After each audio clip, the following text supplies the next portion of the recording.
Kabanata 2631. Ang pagpapalawak ng panloob na mundo ni Severin ay nagpalakas sa kanyang paggamit. Bagaman hindi pa ito nakarating sa punto ng isang pambihirang tagumpay, ang kanyang aura ay naging mas malakas at naabot niya ang kumpletong yugto ng isang antas ng 5 Royal Paragon. Maliban dito, natuwa rin si Severin nang makita na ang Transcendent Sword Heart ay umabot sa kumpletong yugto. Ang Sword Wheel ay nakumpleto na ngayon at naka-embed sa panloob na mundo. Ngayon ang panloob na mundo ay nagkaroon ng isang nakumpleto at perpektong pilosopiya. Mayroong 3,000 mga patakaran sa universo. Ang sinumang pangkaraniwan na nagmamay-ari ng isang panuntunan ay magkakaroon ng tiket upang maging celestial. Si Severin ay katulad ng pagiging isang Grandmaster ng swordsmanship ngayon na mayroon siyang sword wheel na naka-embed sa kanyang panloob na mundo. Sa pamamagitan ng paggamit ng kapangyarihan ng panuntunan ng swordsmanship, maaari siyang maging isang celestial sa hinaharap. Tiningnan niya ang kumpletong yugto ng Transcendent Sword Heart nang nasa sabik dahil naramdaman niya ang napakalaking kapangyarihan ng sword wheel. Huminga siya ng malalim at sinusubaybayan ang kanyang panloob na mundo sa kanyang banal na pandama. Ang kanyang panloob na mundo ay patuloy na lumawak at tumigil nang umabot sa isang radius na 6,000 milya. Natuwa si Severin. Ang kanyang panloob na mundo ay isang beses na mas malaki kaysa sa kuweba na paraiso sa sagradong lupain ng Grundy 1. Na kung saan ay halos kalahati din ng laki ng South Sky. May pakiramdam siya na oras na para sa kanya na makalusot at maging isang Supreme Paragon kapag ang kanyang panloob na mundo ay 30,000 milya ang laki o kapag ang 3,000 mga patakaran ay naging perpekto. Naging mapula ang kanyang mukha dahil sa kaguluhan. Kaya, huminga siya ng malalim, na umiling-iling, at kinokontrol ang kanyang damdamin.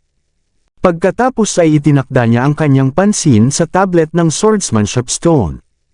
Ang tablet na bato ng Swordsmanship ay nilikha ng tagapagtatag ng sekta. Naglalaman ito ng maraming mga teorya tungkol sa Sword Wheel. Iyon ang dahilan kung bakit nabighani si Wallet sa tablet ng bato. 2 buwan na ang nakalilipas, naintindihan ni Severin ang higit pa tungkol sa Sword Wheel nang siya ay unang dumating sa sagradong lupain at binuo ang Transcendent Sword Heart. Ngayon, naperpekto niya ang malakas na puso ng espada at ang kanyang Sword Wheel at siya ay naging isang tunay na Grandmaster ng swordsmanship. Sa pag-iisip lamang, ang marahas na Sword Wheel ay sumabog mula sa puso ng espada at bumaril sa kalangitan at universo, na sinisira ang anumang mga bituin o planeta sa ruta nito. Ang kalooban ng swordsmanship ay napakakakilakilabot at matalim tulad ng isang kutsilyo na ang buong sagradong lupain ay naramdaman na natukoy ito sa lupain. Ang bawat sulok ng sagradong lupain ay naapektuhan dahil sa nakasisindak na sword wheel na nakatakot sa maraming mga alagad. Ano iyon? Pakiramdam ko ay may nagbantalang ng aking kaluluwa tulad ng natamaan sa pamamagitan ng ilang uri ng enerhiya ng espada. Naramdaman mo ba ang isang matalim na enerhiya ng espada? Nakakakuha ako ng mga paninindig ng balahibo. Tingnan, sa palagay ko ay nagmula ito sa tablet na Swordsmanship Stone. Sino ang gumawa nito? Ang Sword Wheel ay napakalakas. Sa palagay ko mas malakas ito kaysa sa oras na binuo ni Severin ang transcendent na puso ng espada. Si Wallet ay nagsasanay sa kanyang yungib at naramdaman din niya ang malakas na pakiramdam ng Sword Wheel. Mabilis niyang pinigilan ang kanyang pagsasanay. Binuksan niya ang kanyang mga mata at tumingin sa labas ng yungib gamit ang kanyang banal na pandama kung nasaan ang tablet na bato ng swordsmanship. Iyon ay kung saan nakikita niya si Severin na nakaupo kasama ang kanyang binti na tumawid sa harap ng tablet ng bato habang nagpapalabas ng isang malakas na alon ng sword wheel. Natigilan si Wallet. Nung siya ay bumalik sa katinoan mula rito, nasaksihan niya ang kapanapanabik. Iyon ang kompletong yugto ng makalangit na puso ng espada. Laking gulat ni Wallet na halos bumagsak ang kanyang panga sa lupa, nanlaki ang mga mata, at mukhang nagulat. Ang katawan ni Severin ay kumikinang sa isang layer ng banal na ilaw. Ang kanyang aura ay marilag tulad ng walang humpay na banal na espada, kaya matalim at malakas ngunit pinigilan. At ang sword wheel na nagpaligid sa kanyang katawan ay nadama ng imperial na hindi makontrol ito ng mga tao at nais na sumamba kay Severin. Ito ay isang yugto na ang isang grandmaster ng swordsmanship lamang ang maaaring makamit. Hindi nakakagulat na nagulat si Wallet. Mula sa alam niya, naintindihan lamang ni Severin at binuo ang malalakas na puso ng espada 2 buwan na ang nakalilipas. Paano niya naabot ang kumpletong yugto sa loob ng 2 buwan na ito? Ang nagulat na si Wallet ay tumayo at umalis sa tore ng Green Empire. Pagkatapos ay binuksan niya ang portal upang maabot kung saan si Severin sa pinakamabilis na oras. Si Wallet ay hindi lamang ang naalarma sa pamamagitan ng malakas na alon ng sword wheel kapag ang transcendent na sword heart ni Severin ay umabot sa kumpletong yugto. Sina Rinald, Amethyst, at Adrian na nagsasanay sa tore ng Green Empire ay nabigla din ito. Nabawi ni Rinald ang pundasyon ng kanyang nakamit at napilitang huminto nang madama niya ang malakas na alon ng sword wheel mula sa labas ng mundo. Tumingin siya sa kalangitan at tinitigan ang nakakatakot na sword wheel kung saan kahit na ang araw at buwan ay mukhang mahina. Hindi siya makapaniwala sa nakikita niya at mukhang nagulat. Ang isang tao sa sekta ay naging isang grandmaster ng swordsmanship. Kahit na si Rinald ay hindi pangunahin sa swordsmanship, siya ay isang taong may kaalaman na matalino upang isama ang kanyang kaalaman sa iba't ibang lugar at na-master sila. Sa makatuwid, maganda siya sa swordsmanship upang sabihin kung ano ang dahilan ng kamanghamanghang labas ng tore ng Green Empire. Ang sword wheel ay kasing solid ng buwan at kasing maliwanag ng araw. Isang palatandaan na nangyari nang ang isang tao ay naging isang grandmaster ng swordsmanship. Hindi alam ng lahat kung gaano kahirap maging isang grandmaster ng swordsmanship ngunit bilang isang supreme paragon, alam ito ni Rinald. Ang 3 batayan upang maging isang swordsman ay ang estilo ng espada, sword wheel, at sword heart. Upang maging isang grandmaster ng swordsmanship, kailangang gawin ng swordsman ang kanyang sword heart upang maging walang talo at perpekto. Sa puntong iyon, ang grandmaster ng swordsmanship ay hindi nangangailangan ng isang tunay na espada upang lumaban. Kahit na ang damo o isang dahon ay maaaring maging kanyang espada upang sirain ang mga planeta, gupitan ang araw at buwan sa kalahati, at mag-utos ng langit at lupa. Si Rinald ay patuloy na nakaramdam ng pagkabigla ng ilang minuto. Pagkatapos ay napagtanto niya na ito ay masaya at mabuting balita dahil kahit sino ang naging isang grandmaster ng swordsmanship, nagdagdag ito ng higit na kalamangan sa sekta. Sinasanay din ni Adrian ang tore ng Green Empire at marami siyang kaalaman kaysa kay Rinald. Nang mapansin niya ang sword wheel na tumaas hanggang sa kalangitan, agad niyang pinakawalan ang kanyang banal na pandama sa labas ng mundo at napansin ito dahil kay Severin. Hinaplos niya ang balbas niya at tumawa ng malakas. Ito ay kamangha-mangha. Si Severin ay isang grandmaster ng swordsmanship. Tumawa siya kahit na mas mahirap nang makita niya ang sword wheel na umiikot sa katawan ni Severin. Mula pa noong unang panahon, napatunayan ng swordsman kung gaano sila kalakas na may malakas na kapangyarihan ng labanan sa panahon ng laban. Palagi silang kilala na may kapangyarihan upang ihinto ang anumang pag-atake sa kanilang mga espada.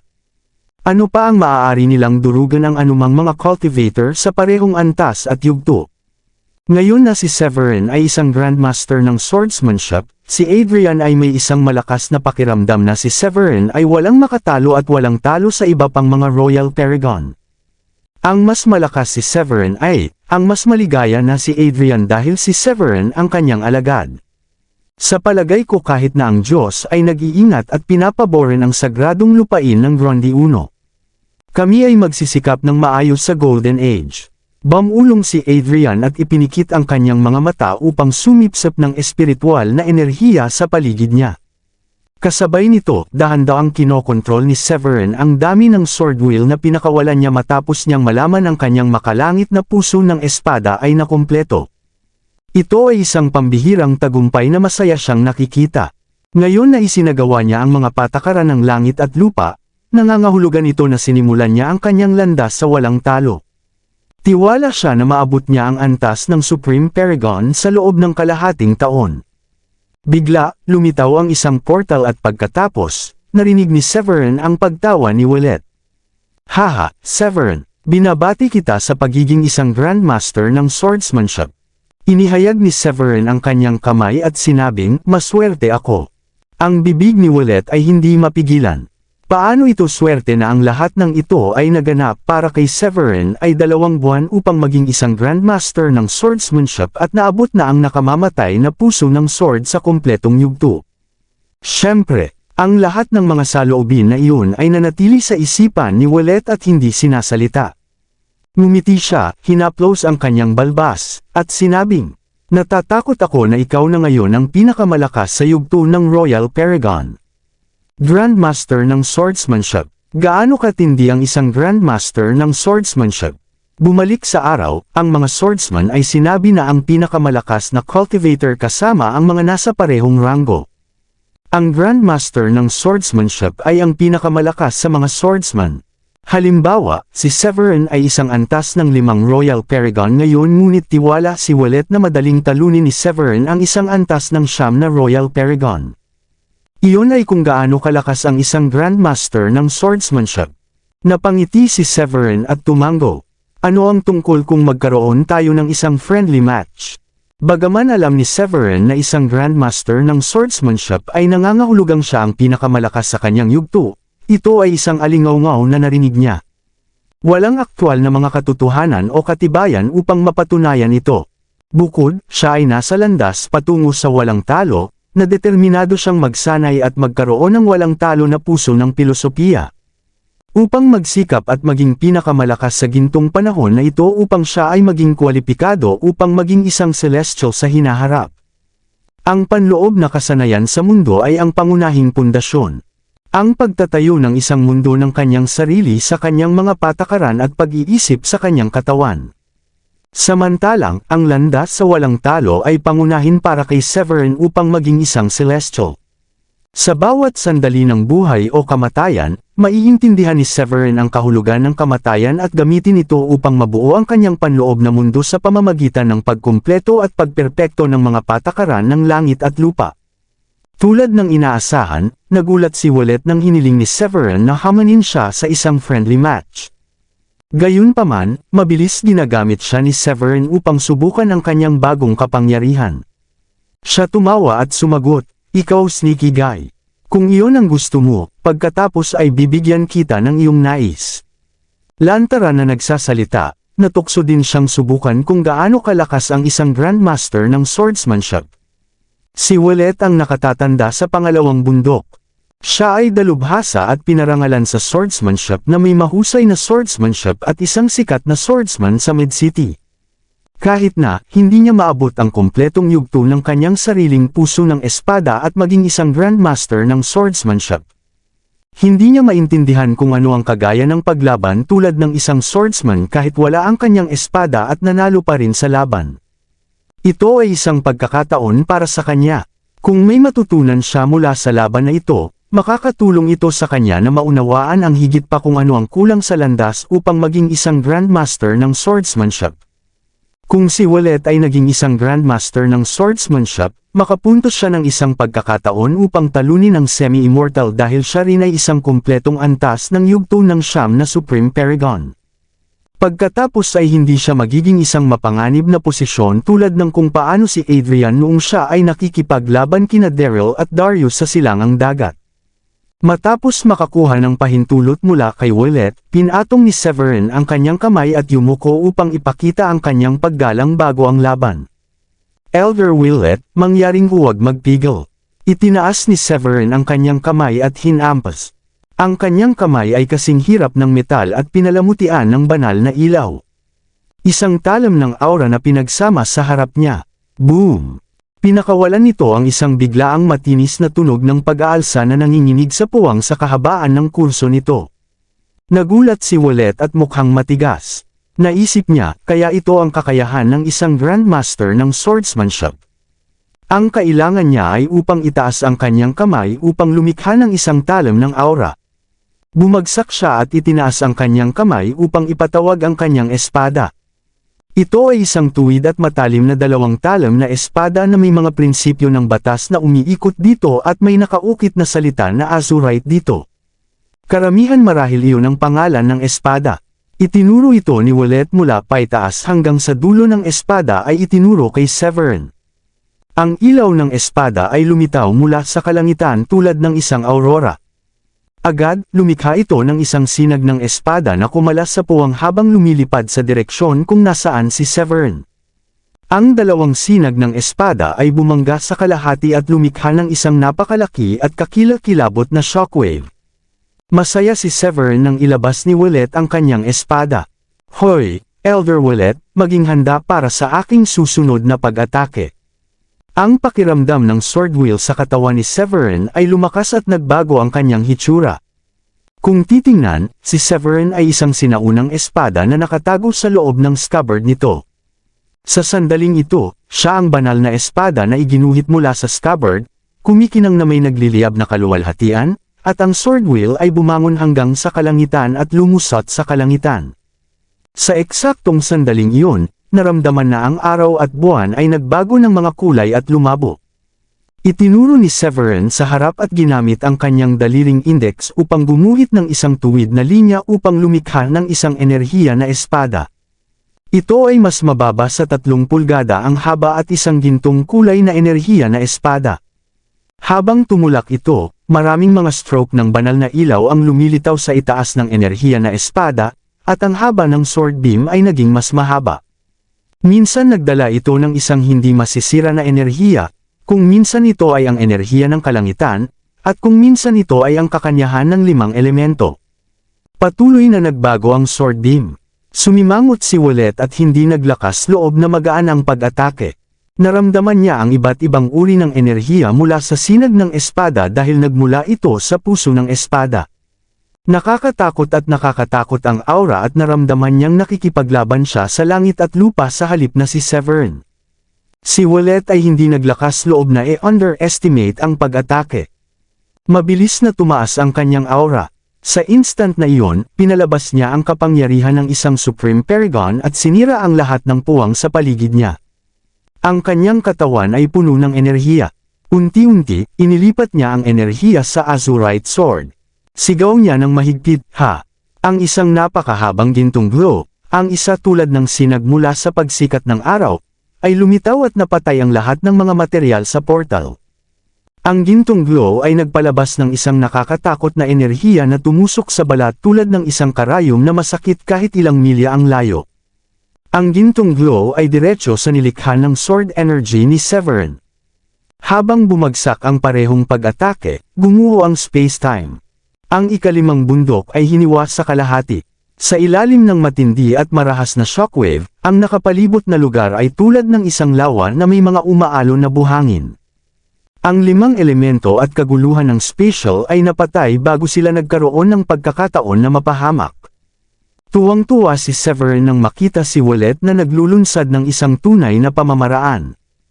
Oo, nais niyang hamunin si Willett dahil nais niyang sanayin ang kanyang sarili sa isang sandali na nagbabanta sa buhay. Matapos ang malakas na pagsigaw, kinuha niya ang isang damo mula sa tablet na swordmanship stone. Ang damo ay pinalamutian ng banal na ilaw at napuno ng sword wheel habang nakarating ito sa kanyang kamay. Na parang naging undying na banal na espada. Sa lahat ng kanyang lakas, ang kapangyarihan ng mga patakaran sa kanyang panloob na mundo ay mabilis na umiikot at pagkatapos ay inilipat niya ang lahat ng kapangyarihan sa damo. Pagkalipas ng 1 segundo, pinakawalan ng damo ang isang tunog ng klangkang. Pag-atake. Si Severin ay kumalas sa damo at nagbago ang kalangitan. Ang malinaw na asul na kalangitan ay naging madilim at ang maliwanag na pulang araw ay lumabo. Isang malaking lakas ng langit at lupa ang nakasalansan sa mga damo. Ang puwang sa paligid ng damo ay nanginginig ng walang tigil. Matapos ang alon, ang damo ay nawala ng kaunti at naging mga piraso ng espiritual na ilaw. Kaagad, isang strand ng dilaw na sword beam ang nabuo mula sa mga piraso ng espiritual na ilaw. Ito ay halos 10 talampakan ng haba ngunit naglalaman ito ng isang kapangyarihan na nagbigay ng pakiramdam na ito ay mula sa ilog ng mga sinaunang panahon. Nang makita ito ni Willett, nagbago ang kanyang mukha. Ang papasok na sinag ng espada ay napakalakas na ang kanyang banal na kaluluwa ay nanginginig sa takot. Bilang isang Supreme Paragon at isang nakatatanda ng isang sekta, ito ang unang pagkakataon na siya ay nasa ganoong sitwasyon. Hindi siya maglakas loob na underestimate ang pag-atake. Sa una, pinigilan niya ang bahagi ng kanyang nakamit ngunit hindi na. Pinakawalan niya ang lahat ng kapangyarihan ng isang antas ng siyam na Supreme Paragon. Ang mga patakaran ng langit at lupa ay nakipagtagpo sa kanyang kamay. Pagkatapos ay itinaas niya ang kanyang kamay gamit ang kanyang daliri na malawak na nakabukas tulad ng isang claw at hinawakan ang hangin sa direksyon kung nasaan ang papasok na sinag ng espada. Kabanata 2635. Pinakawalan ni Wallet ang kanyang buong potensyal, at itinaas ang kanyang kamay, at pininch ang sword beam na may matayog na kapangyarihan upang madurog ito sa pag-roiling ng mga espiritual na ilaw.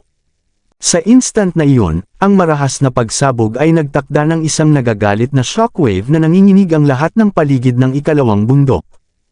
Ang mga puno sa loob ng isang radius na daan-daang milya ay inalog ng shockwave, na nagiging sanhi ng kanilang mga dahon at ang lupa ay umiling na parang isang lindol ang nangyari. Ang matinding shockwave ay nagdulot din ng puwang sa pag-iling at hindi mabilang na mga bitek na lumitaw. Sa sandaling iyon, nagbigay ito sa maraming mga alagad sa sagradong lupain ng Gronde 1. Marami ang hindi alam kung ano ang nangyayari at mukhang natatakot. Mayroon bang laban? Nasa ilalim ba tayo ng pag-atake ng kaaway? Imposible iyon. Ang pormasyon ay buo pa rin. Walang semi-immortal na maaaring makapasok ng hindi nagiging sanhi ng isang malaking kaguluhan. Tingnan, si Wallet mula sa pangalawang bundok at si Severin ay nakikipaglaban. Oh, Diyos ko, paano napabuti ng mabilis si Severin? Hindi ba siya nakalusot sa antas ng 5 Royal Paragon? At nakikipaglaban na siya kay Elder Wallet ngayon. Maraming mga alagad ang inalag ng kaguluhan. Mabilis nilang iniwan ang kanilang mga kuweba at lumipad sa kalangitan upang magtungong malapit sa ikalawang bundok. Nang nakita ng lahat sina Wallet at Severin, napagtanto nila na sina Wallet at Severin ay nagkakaroon ng isang friendly match. Samantala, maraming mga alagad ang nagulat dahil hindi pa nagtagal mula nang si Severin ay naging antas ng 5 Royal Paragon at gayon paman, sapat na siya upang makipaglaban kay Wallet, na isang Supreme Paragon. Sa Blue Realm, maraming mga Supreme Paragon ang tumingin sa mga Royal Paragon na parang mga insekto lamang. Ang pagpatay sa kanila ay kasing dali ng isang piraso ng cake. Kaunti lamang ang mga Royal Paragon na nakipaglaban sa mga Supreme Paragon nang hindi agad pinatay. Sa katunayan, ang mga alagad ay hindi lamang nagulat sa kaguluhan. Ang mga matatanda sa tore ng Green Empire ay mabilis na natapos ang kanilang mga kasanayan at muling lumitaw sa labas ng mundo. Ang pangatlong nakatatanda, si Heath, ang unang umalis sa tore at nakarating sa pangalawang bundok kung saan nakita niya si Severin na napapaligiran ng isang buong lakas ng swordwheel at aura na parang siya ay umalis sa isang marahas na larangan ng digmaan na puno ng dugo at laman. Tumingin mula sa malayo, nakita rin niya si Severin na kumikinang na may banal na ilaw. Tulad ng isang banal na espada na sumasalamin sa banal na ilaw at nakatayo sa portal. Ang mga kilay ni Heath ay umakyat habang siya ay nagsabi, Severin, naging isang Grandmaster ka ng swordsmanship. Ito ay isang kasinungalingan upang sabihin na si Heath ay hindi nagulat. Ito ay ang Grandmaster ng swordsmanship pagkatapos ng lahat. Ito ay mga taon mula nang ang huling swordsman ay naging isang Grandmaster ng swordsmanship sa Blue Realm. Huminga ng malaking hininga si Wallet at tumango habang nakatingin kay Heath na mukhang nagulat. Sinabi niya gamit ang kanyang espada sa kanyang kamay, oo, ginawa niya. Si Severin ay walang kabuluhan na may talento. 2 buwan lamang siyang gumamit upang isagawa ang kanyang puso ng espada sa kumpletong yugto. Sa mas marami si Wallet na nakipag-sparring kay Severin, mas naramdaman niya ang impluwensya ni Severin, isang Grandmaster ng swordsmanship. Kung hindi niya ginamit ang kapangyarihan ng Supreme Paragon, nadama niya na hindi siya maaaring maging tugma kay Severin. Nang marinig iyon, nagulat si Heath dahil si Wallet ang pinakamalakas na swordsman sa sagradong lupain ng Gronde 1. Gayunpaman, ang nakakatakot na damdamin sa mukha ni Wallet ay napatunayan kung gaano kalakas si Severin sa sining ng swordsmanship. Ngumiti si Severin at nagkibit balikat. Hoy, Elder Wallet, magiging seryoso ako ngayon. Ang mga nakamamanghang mata ni Wallet ay namumulaklak sa surge ng swordwheel at ang kanyang katawan ay nagradyat ng isang hindi pa naganap na kalooban upang makayepa. Matapos ayusin ang kanyang aura, pinatatag niya ang kanyang nakamit sa antas ng 2 Supreme Paragon at ngumiti. Bigyan mo ako ng lahat ng nakuha mo. Matapos ang maikling session ng sparring, naintindihan ni Ouellet si Severin na ginagamit siya bilang isang kakatanggali sa sparring. Sapagkat si Severin ay naging isang grandmaster ng swordsmanship kaya't siya ay nangangailangan ng isang tao na mag-spar sa kanya sa sining ng swordmanship. At ang pinakamahusay na katanggali sa sparring ay walang iba kundi si Ouellet. Bilang isang sikat na swordsman, umaasa talaga siya na makakakuha siya ng inspirasyon mula sa session ng sparring kung paano maging isang grandmaster ng swordsmanship. Sa sandaling nakuha ni Severin ang tugon, itinaas niya ang kanyang mga braso at pinagsama. Bigla-bigla, ang sword wheel sa kanyang katawan ay sumabog tulad ng isang buhawi at bumaril sa langit. Sa pagkakataong iyon, ang asul na kalangitan ay nagbago ng kulay at isang nakasisindak na sword wheel ay tumaas tulad ng isang haligi ng ilaw. Hindi mabilang na langit na banal na aura at heptagold aura ang nagniningning sa kay Severin. Pagkatapos ay iniwas niya ang kanyang kamay ng marahan at ang sentro ng panloob na mundo ay bumagsak. Pagkalipas ng isang segundo, ang daliri ni Severin ay nagniningning ng walang hanggan na kaluwalhatian tulad ng isang banal na sandata na bumabagsak sa hangin. Gamit ang momentum, siya ay bumagsak ng isang nakasisindak na hugis crescent na sword beam na may isang mahigpit na pagpatay na hangarin. Nang makita ito ni Ouellet, hinigpitan niya ang kanyang mahigpit na pagkakahawak sa azurite sword.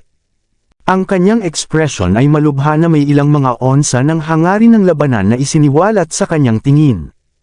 Kamangha-manghang, pinakawala ni Ouellet ang isang ligaw na pagtawa. Hindi lamang siya ay hindi natakot ng sinag ng espada, ngunit itinaas niya ang kanyang espada at kinuha ang inisyatibo upang makakontra. Ang azurite sword ay nagningning na may kinang at lumikha ng isang mataas na enerhiya ng espada. Sinamahan ng pagsabog, tumawa siya ng malakas. Tama lamang kung ibabalik ko ang isang pag-atake na katumbas na malakas tulad ng iyong pag-atake. Pagkatapos nito, sinabog niya ang kanyang antas ng dalawang Supreme Paragon at lumipad sa kalangitan na parang siya ay isang meteoroid na lumilipad sa kalangitan. Sumimangot si Severin na nakikita si Ouellet na kumuha ng inisyatibo upang salakayin siya. Itinaas niya ang kanyang kamay at mabilis na pumili ng isang talam ng damo mula sa gilid. Pagkatapos ay inalag niya ang damo ng marahas. Bigla, ang malambot na damo ay naging materyal na bakal at naglabas ng isang purong sinag ng espada. Pagkatapos nito, itinaas niya ang kanyang espada at nagpunta upang salubungin si Ouellet. Sa sandaling iyon, ang kanilang mga anino ay sumabog sa iba't ibang mga lugar ng Near Air. Ang mga matinding pagsabog na halo-halong may mga shockwaves ay tunog sa buong kalangitan. Ang mas malubhang pakikipaglaban kay Ouellet, ang mas maligaya at mas komportable ang naramdaman niya. Ang mana sa kanyang panloob na mundo ay mabilis na ginamit. Gayunpaman, ang kanyang sword wheel ay maliwanag bilang araw at mga bituin. Ang isang katulad na bagay na nangyari kay Ouellet. Marami pa at mas maraming sorpresa habang siya ay nagkipag-sparring kay Severin. Ginamit na niya ang antas ng dalawang Supreme Paragon sa pakikipaglaban ngunit naramdaman na hindi ito makasisira. Sa sandaling iyon, ang azurite sword sa kanyang kamay ay kumikislap ng maliwanag na parang isang banal na espada at ang pagiging matalas nito ay maaaring maputol ang anuman sa kalahati. Pagkatapos muli, bahagya itong lumikha ng anumang pinsala kay Severin. Kapag isinasaalang-alang ni Ouellet ang pagtaas ng kanyang pagkamit, nadama niya ang kapangyarihan ng langit at lupa sa paligid niya ay sumugod sa katawan ni Severin. Kasunod nito, ang isang aura ng isang antas ng 6 na Royal Paragon ay napuno ang buong portal. May tagumpay ba siya? Natigilan si Ouellet, sapagkat hindi niya inaasahan na makita si Severin na may isang pambihirang tagumpay sa oras na ito. Hindi man lang maisip ni Severin na ang session ng sparring na ito ay natuyo ang mana sa kanyang panloob na mundo. Kapag ang isang tao ay makakaligtas sa isang nagbabanta na sitwasyon, madalas na may magandang kapalaran na naghihintay sa unahan niya. Sa isang split seconds, naramdaman ni Severin na nasa lugar siya ng pag-abot sa pagkakaisa gamit ang kanyang espada. Hindi sinasadya, hinihigop niya ang bawat huling piraso ng espiritual na enerhiya ng langit at lupa sa paligid niya. Matapos ang kanyang huling tagumpay, siya ay nasa kompletong stage na ng Royal Paragon. Kalahating hakbang lamang ang layo mula sa susunod na tagumpay. Ang sesyon ng sparring na ito ay kung ano ang kailangan niya upang gawin ang tagumpay. Tumingin si Severin sa kanyang katawan at nadama ang nakapalibot na espiritual na enerhiya ng langit at lupa na masungit na pumapasok sa kanyang katawan. Kasabay nito, ang kanyang aura ay nagpatuloy na pinalakas at sa huli, ang kanyang nakamit ay naging matatag at siya ay naging isang antas ng 6 na paragon.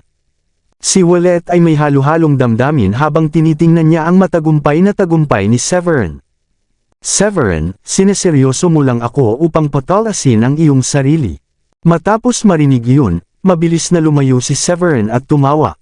Ha, maswerte ako, iyon lang. Palagi kong naririnig ang mga tao na nagsasabi na laging may magandang kapalaran sa unahan kung ang isang tao ay namamahala upang mabuhay sa isang sitwasyon na nagbabanta sa buhay. Ito ay isang magandang pagkakataon upang sanayin at hamanin ang aking sarili. Magandang kalungkutan, nakipag-sparring sa akin, isang Supreme Paragon upang mapatalas niya ang kanyang sarili. Naisip ni Willett habang nakakaramdam ng kaunting walang magawa at nakakatawa. Si Severin ang nag-iisang kwalipikado na gawin iyon. Kung ang iba pang mga pangunahing alagad ay gumawa ng parehong bagay sa kanya, siya ay magagalit at magalit. Siyempre, mayroon ding isa pang dahilan kung bakit hindi galit si Willett kay Severin. Sa pamamagitan ng sesyon ng sparring, nakakuha rin siya ng isang bagay bilang kapalit, isang bagong pag-unawa sa sining ng swordsmanship. Hindi magtatagal para sa kanya na maabot ang isang bagong taas sa sining ng swordsmanship.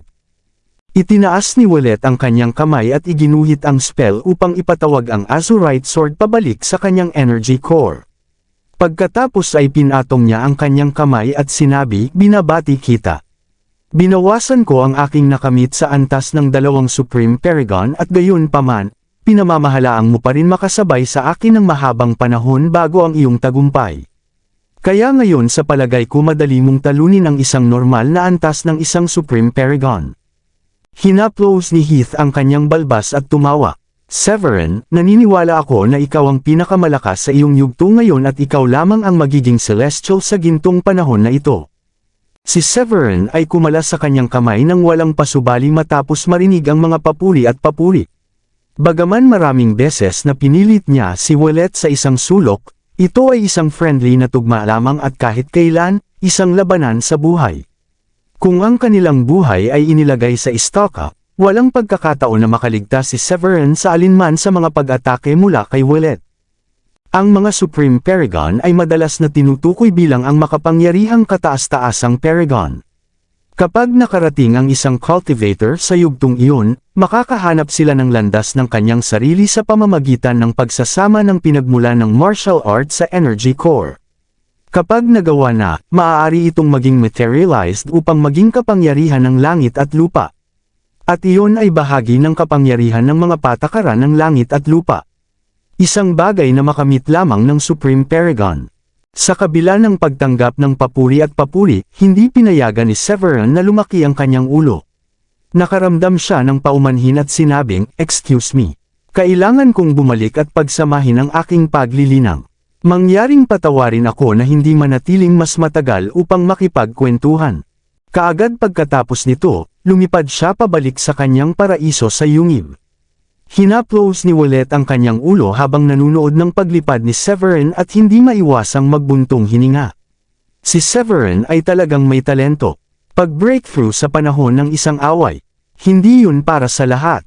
Sa palagay ko ay naghahanda na siyang maging sa landas upang walang talo upang siya ay maging isang celestial.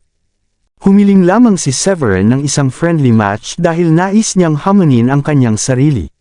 Walang ibang paliwanag lalo na dahil sa tagumpay ni Severin sa panahon ng laban. Tumawa si Heath at tumayo sa harap ni Willett, hindi ba magandang bagay iyon? Ito ay napakatagal mula nang mayroon tayong isang celestial. Huwag kalimutan na maraming iba pa ang naggisa sa atin dahil sa nangyari sa silangang dagat. Sina Baldwin, Daryl, at marami pa. Siguro mayroong isang sakuna na naghihintay sa atin sa hinaharap. Kung si Severin ang pinakamalakas sa kanyang yugto, hindi rin natin kailangang mag-alala. Tumango si Willett upang ipakita na sumang-ayon siya. Sa kabila nito, hindi nito hinayaan na ibagsak ang kanyang bantay, lalo na patungo sa primordial na sagradong lupain. Bumantong hininga siya, pag-asa natin siya. Maraming milya ang layo, 2 meteoroid ang lumilipad sa buong kalangitan ng isang malalim na karagatan. Nakikita mula sa itaas, maaari kang makakita ng isang higanteng dike sa gitna ng karagatan. Para bang ito ay isang gate ng lungsod na naghihiwalay sa langit at lupa. Ang extraplanar ay ang teritoryo sa labas ng East Plane at matatagpuan sa silangang dagat. Ang karagdagang malayo sa lugar ay ang East Plane at Mud City. Ang dike ay isang lupang ninuno na tinawag na Forbidden Zone of Life. Ang 2 meteoroids ay hindi tunay na meteoroids. Sila ay sina Baldwin at Daryl at lumilipad sila patungo sa ipinagbabawal na zone ng buhay. Mapatla ang mukha ni Baldwin. Habang papalapit na sila, hindi maiwasang tanungin ni Baldwin, "O Daryl, gusto ba nating makatrabaho ang Anstora?" Hindi sila mga tao kundi ang pumapatay na mga makina. Maraming tao ang mamamatay kung buksan natin ang pormasyon ng lugar na iyon. Oo, natakot si Baldwin na makuha ang kanyang paghihiganti ngunit ang kanyang isip ay hindi naapektuhan ng demonyong enerhiya tulad ni Daryl. Naintindihan niya ng malinaw ang mga kahihinatnan ng pakikipagtulungan sa Anstora. Malamig na sinisiksik ni Daryl at hindi pinansin ang bagay na nakapag-aalala kay Baldwin. Sabihin mo sa akin ngayon, maaari mo bang igarantiya na magiging celestial ako kapag ang landas sa pagiging celestial sa gintong panahon na ito ay dumating kung hindi tayo makikipagtulungan sa mga ninuno? Matapos ang paglaban sa Eastern Sea, kinain ni Daryl ang masamang nasugatan na si Darius at ngayon ang kanyang aura ay malabo na lumampas sa antas ng semi-immortal. Ang bawat galaw na ginawa niya ay napuno ng nakakatakot na presyon. Lamang ang malamig na titig na sinulyap niya kay Baldwin, si Baldwin, na isang antas ng siyam na Supreme Paragon ay pakiramdam na parang pinalamig. May nais na sabihin si Baldwin ngunit matapos makita ang titig, alam niya na mas mahusay na isara ang kanyang bibig. Hindi rin nagtagal, nakarating sila sa dike. Walang tunay na mundo sa harap ng dike. Isang malaking lugar lamang ng itim na fog. Sa kanilang pagdating, ang itim na fog ay nagtipon sa isang malaking ulap at nabuo ang isang higanteng bungo. Kung hindi ito para sa pormasyon at paghihigpit sa itaas ng kalangitan ng dike, nadama ni Baldwin na ang kanyang kaluluwa ay nanginginig at hindi lamang nakakaramdam ng isang ginaw sa gulugod tulad ngayon, kapag naramdaman niya ang aura mula sa higanteng bungo. Tiningnan ni Daryl ang itim na bungo na may kamangha-mangha at pagmamahal. Bago niya sinabi ang anuman, ang itim na bungo ay sinira ang katahimikan. Hey, nakikita ko ulit ang mga tao pagkatapos ng ilang daang taon. Ang kanyang tinig ay tunog tulad ng tunog ng alitan ng 2 metal na rehas sa bawat isa. Hindi isang tunog na nais marinig ng isang tao. Maging si Baldwin ay naramdaman ng kanyang dibdib na mahigpit at ang kanyang paghinga ay kinapos. Ang kanyang espiritual na enerhiya sa kanyang katawan ay stagnated din. Tumayo si Daryl na may mga kamay sa kanyang likuran at sinabing, "Anstora, narito ako upang hilingin sa iyo na makipagtulungan sa akin. Malapit na ang Golden Era. Kung tutulungan mo akong maging isang celestial, magtitipon ako ng pagkain para sa iyo." Sinabi ng itim na bungo na may tono ng nakapangangilabot, "Daryl, hindi mo pa nakumpleto ang kooperasyon na mayroon ka sa akin daan-daang taon na ang nakalilipas. At ngayon hinihiling mo sa akin na makipagtulungan sa iyo muli. Naging malayo ka na." Kaagad, ang itim na bungo ay naglabas ng isang makapal na aura ng kamatayan. Ang aura ay dumaan sa pormasyon at paghihigpit ng mga patakaran ng langit at lupa at sumulong kina Daryl at Baldwin.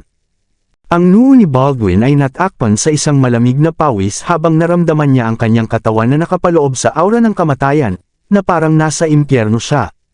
Tinitigan niya ang langit sa kawalan ng paniniwala. Inihiwalay ng dike ang lugar kung nasaan si Anstora at ang mundo na sila ay nasa 2 magkakaibang mundo dahil sa pormasyon at mga patakaran ng langit at lupa. Paano ang aura ng kamatayan mula sa mga ninuno ay dumaan sa dike at makakaapekto sa akin, naisip ni Baldwin. Bigla, naisip niya ang isang bagay, at ang kanyang mukha ay nagbago ng labis. Makakamit iyon kung si Anstora ay may isang clone sa mundong ito. Maaari niyang ganap na huwag pansinin ang mga paghihigpit ng mga patakaran ng langit at lupa. Nung sasabihin ni Baldwin kay Daryl ang tungkol sa bagay na ito, nagsimulang makipag-usap si Daryl. Nagdala ako ng pagkain para sa iyo. Hindi mo ba ito nakikita? Isang mahusay na antas ng siyam na Supreme Paragon. Iyon ay tutulong sa iyo na makabawi. Nabigla si Baldwin nang marinig iyon. Ang kanyang katawan ay nagsimulang nanginginig habang nakatingin kay Daryl. Ano ang ibig mong sabihin? Tanong niya. Maraming salamat sa lahat ng sumusubaybay. Please subscribe and follow my YouTube and Facebook channel, Filipino Novel. Maraming salamat po. Nabigla si Baldwin at tumingin sa kawalan ng paniniwala. Siya ay magiging isang tanga kung hindi niya napagtanto na si Daryl ay nakipagtulungan sa kay Ann Store ng matagal na ang nakalipas at ngayon ay ibinigay siya ni Derry kay Ann Store bilang pagkain. Nang walang pag-aatubili, sinabog niya ang kanyang antas ng siyam na Supreme Paragon at naghanda na mapunit ang hangin upang lumikha ng isang portal upang makatakas. Nakita ito ni Daryl at tumawa. Saan ka sa palagay mo pupunta? Matapos ang isang serye ng mga pagtawa, ang itim na gas ng kamatayan ay tumagal sa paligid ng kanyang katawan at ang kanyang hitsura ay nagbago sa hindi kapani-paniwalang pangit. Ang kapangyarihan na lampas sa semi-immortal na bumagsak sa labas ng kanyang katawan. Kumuha siya sa hangin at ang puwang sa paligid ni Baldwin ay nakalock. Hindi mahalaga kung paano sinubukan ni Baldwin, ang portal ay nanatili tulad nito at walang paraan para makatakas siya. Bumaba ang panginginig sa kanyang gulugod habang pinapanood niya si Daryl na ibinunyag ang kanyang tunay na pagkakakilanlan na demonyo. Bigla, tumawa siya ng hysterically. Kaya't ikaw ang pumatay kay Darius. Bago ito, si Baldwin ay nakakaramdam ng pagdududa. Alam niya kung gaano kalakas si Adrian ngunit tiyak, hindi sapat na malakas upang patayin ang semi-immortal, lalo na kung ang kanyang mga kalaban ay dalawang semi-immortal. Upang patayin ang semi-immortal, ang isa ay kailangang maging celestial. Kung hindi man, ang isang semi-immortal ay hindi matalo o papatayin ng anumang mga cultivator sa parehong rango. Nariyan din ang pagpili ng pagtakbo palayo pagkatapos ng lahat. Hindi alintana iyon, alam ni Baldwin na hindi siya makatakas sa oras na ito. Ang hitsura ni Daryl ay nagbago ng malaki sa itim na gas na pumaligid sa kanyang katawan. Ang tagapagtatag ng primordial na sagradong lupain ay isa rin sa mga miyembro na dumating dito upang sugpuin ang Ann Store noong nakaraan. Ikaw sa lahat ng mga tao ay talagang nagtatrabaho kasabay ng mga ninuno. Tumawa si Baldwin ng malungkot. Ang hindi nakakagulat na pangungutya ay hindi nakakaapekto kay Daryl. Siya ay sumulyap ng malupit at ngumisi. Ang pagiging isang Supreme Paragon ay wala. Kapag ako ay naging isang Celestial, tiyak na ibabalik ko ang dating kasaganaan ng primordial na sagradong lupain. Pagkatapos nito, itinaas niya ang kanyang kamay at itinusok. Ang buto ni Baldwin ay kumalas sa pulgada hanggang sa ang kanyang katawan ay naging malambot tulad ng isang putik. Kasabay nito, ang itim na bungo sa loob ng dike ay tumawa at pinakawalan ang isang walang hanggan na halaga ng aura ng kamatayan. Ang aura kumilos na naglakbay sa pamamagitan ng dike. Ni ang pormasyon o ang mga patakaran ng langit at lupa ay nadama ito at gumawa ng anumang bagay upang mapigilan ito. Napinsala si Baldwin. Ang dugo ay dumadaloy mula sa kanyang ilong at bibig. Nasaksihan niya ang aura ng kamatayan na naglalakbay sa pormasyon ng walang anumang sagabal. Ang kanyang mga balintataw ay dilat sa pagkabigla. Habang sinulyapan niya si Daryl, hindi na niya mapigilan ang kanyang galit. Baliw ka, sisirain mo ang bawat solong buhay na nasa Blue Realm. Galit siyang sumigaw. Walang alinlangan, ang pormasyon ay hindi na mapigilan si Ann Store dahil sa kooperasyon sa pagitan niya at ni Daryl. Kapag ang kapangyarihan ng pormasyon ay unti-unting nawala ang kapangyarihan nito, ang bawat buhay na nasa Blue Realm ay magiging pagkain ni Ann Store. Nagalit si Daryl dahil lamang sa gusto niyang maging isang celestial. Sa halip ay isinakripisyo niya ang Blue Realm upang makamit lamang ito. Bilang kataas-taasang Panginoon ng primordial na sagradong lupain, itinuring ni Baldwin ang kanyang sarili bilang isang moral at etikal na tao. Kinutya niya at hindi naaprubahan ang pagkain ng mga tao upang madagdagan ang pagkamit. Maging ang Evil Tribe at kadiliman na sagradong lupain ay nauunawaan kung anong mga kahihinatnan ang haharapin nila kung pinakawalan nila si Ann Store. Ito ay isang sakuna na papatay sa lahat sa Blue Realm at walang sapat na malakas upang ihinto si Anstora. Hindi ako baliw. Gusto ko lang maging isang celestial. Mahinahon na sinabi ni Daryl sa kanyang mukha na natatakpan ng itim na gas. May mga bagay na nais ni Baldwin na sabihin ngunit ang aura ng kamatayan mula sa kay Anstora ay nasa harap na niya. Ang aura ng kamatayan ay kakain. Sa sandaling hinawakan nito ang balat ni Baldwin, ang kanyang balat at laman ay sinunog tulad ng ito ay na-torch ng isang mataas na apoy. Unti-unti, ang kanyang katawan ay naging itim tulad ng kulay ng uling. Ang sakit ay hindi mapigilan at siya ay humagulgol. Kabanata 2640. Makalipas ang ilang minuto, ang lahat na naiwan kay Baldwin ay isang hanay ng mga balangkas. Matapos ang kapistahan, ang aura ng kamatayan ay lumago mula sa isang hinlalaki na laki sa isang mas malaking sukat. Napangiti si Anstora sa kabilang linya. Ito ay mga edad mula noong kumakain ako ng laman at dugo ng isang cultivator. Masarap pa rin ito sa naaalala ko. Tumayo si Daryl sa dike at mukhang mapagmataas gamit ang kanyang mga kamay sa likuran. Kung makipagtulungan ka sa akin at tulungan akong maging isang celestial, maaari mong kainin ang lahat ng mga cultivator sa Blue Realm. Tumawa ng malakas ang itim na bungo. Haha, Mr. Daryl, ikaw ang uri ng taong gusto kong makatrabaho ng higit. Kapag nag-uusap sila, ang aura ng kamatayan ay unti-unting nadagdagan ang laki at binago sa sarili ni Baldwin. Ang peking Baldwin ay sumakay sa kanyang kamay at yumuko kay Daryl. Mr. Daryl, umalis na tayo. Maliwanag na ngumiti si Daryl. Ngayon mayroon na akong tulong, tiwala ako na maaari kong sirain ang sagradong lupain ng Grundy 1 at ibaling ang iyong pagkain. Ang bagong Baldwin ay isang peking Baldwin. Matapos kainin siya ni Anstora, ninakaw niya ang lahat ng memorya, pagkamit, diskarte sa labanan, at marami pa. Sa gayon, ang aura ng kamatayan ni Anstora ay nagawang magkaila sa kanyang sarili bilang Baldwin, lumipat tulad ni Baldwin, at pag-uusap sa tinig at tono ni Baldwin. Pagkatapos nito, ang dalawa sa kanila ay umalis sa dike at bumalik sa Mid-City. Kalahating araw ang lumipas, ang tanawin ng primordial na sagradong lupain ay maganda pa rin, mapayapa, at surreal tulad ng dati. Bumalik si Baldwin at umalangaw ang gintong kampanilya upang tipunin ang mga matatanda batay sa mga alaala sa kanyang isip.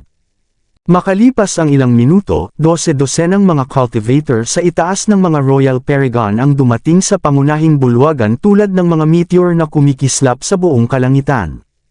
Nang makita ni Baldwin ang mga cultivator, hindi niya maiwasang dumila ang kanyang mga labi. Ang pagtingin sa napakaraming pagkain ay nagparamdam sa kanya ng gutom. Gayunpaman, alam niya ang kanyang prioridad na tumutulong kay Daryl na sirain ang sagradong lupain ng Grundy 1. Bagaman ang isang maliit sa kanya ay nakadaan sa pormasyon, ang kanyang pangunahing katawan ay nakulong pa rin sa loob. Kung nais niyang masira ang mga paghihigpit ng mga patakaran ng langit at lupa, kailangan niya ng tulong ni Daryl. Kaya, hindi ito ang oras upang lumiko laban kay Daryl. Isang mahiwagang itim na ilaw ang sumabog sa mga mata ni Baldwin. Tiningnan niya ang mga cultivator at sinabi ng mahigpit, "Guys, ang sagradong lupain ng Grundy 1 ay tumingin sa atin at hinimok tayo ng maraming beses. Nawala si Filbert, pinatay nila si Faison at ang ating Saintman. Dapat tayong maghiganti. Dapat nating hayaan silang magkaroon ng lasa ng pagkatalo at pagkawala." Ang peking Baldwin ay nagsalita na parang ang kanyang tinig ay napuno ng isang hindi nakikita na mahika na madaling manipulahin ang mga tao. Tulad ng inaasahan, ang pagsasalita ay nakuha ang mga cultivator na pumped up ng likas. Paghihiganti, paghihiganti. Ang sagradong lupain ng Grundy 1 ay isang malaking buli. Tayo ay isa sa 9 na mahusay na sagradong lupain sa Blue Realm. Dapat bigyan tayo ni Adrian ng paliwanag at gampanan ang pananagutan para sa pagkamatay ng ating Saintman at 2 matatanda. Ito ay lahat dahil sa kay Severin. Iminumungkahi ko na makuha siya, alisin ang kanyang kaluluwa, at ilalagay ito sa espiritual na apoy upang sugpuin ito ng 10,000 taon. Hindi mabilang na galit na mga ungol ang bumagsak sa isa't isa at inalog ang mga ulap at kalangitan.